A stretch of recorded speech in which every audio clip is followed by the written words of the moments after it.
మాజీ మంత్రి వైఎస్ వివేకానందరెడ్డి హత్య కేసు మరోసారి రాజకీయంగా తీవ్ర చర్చనీయాంశంగా మారింది. ఈ హత్యపై Andhra Pradesh deputy CM Pawan Kalyan assembly సమావేశంలో భాగంగా స్పందించారు.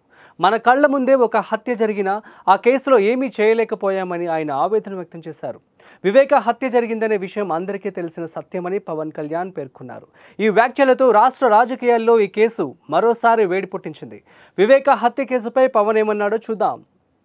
కళ్ళ ముందు మనకి ఈ రోజుకి వివేకానంద గారి కేసులో మర్డర్ జరిగిందని తెలుసు, మనం ఇంకా చేయలేకపోతున్నాం దాన్ని.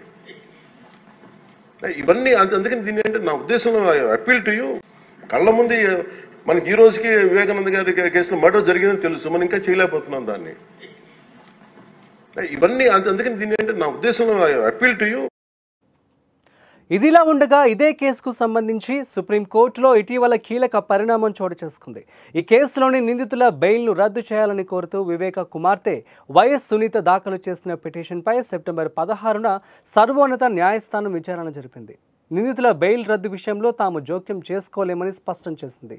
ఈ కేసులో సిబిఐ ఇప్పటికే తుది ఛార్జ్ షీట్ దాఖలు చేసిన విషయాన్ని సుప్రీంకోర్టు ప్రస్తావించింది. ఈ నేపథ్యంలో బెయిల్ రద్దు పిటిషన్పై విచారణ చేపట్టలేమని తేల్చి చెప్పింది.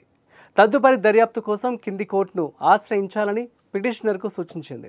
ఒకవైపు డిప్యూటీ సీఎం హోదాలో పవన్ కళ్యాణ్ ఈ కేసుపై తీవ్ర వ్యాఖ్యలు చేయడం, మరోవైపు సుప్రీంకోర్టు నిందితుల బెయిల్ విషయంలో కీలక ఆదేశాలు ఇవ్వడంతో ఈ కేసు ఎలాంటి మలుపులు తీసుకుంటుందోనని సర్వత్రా ఆసక్తి నెలకొంది.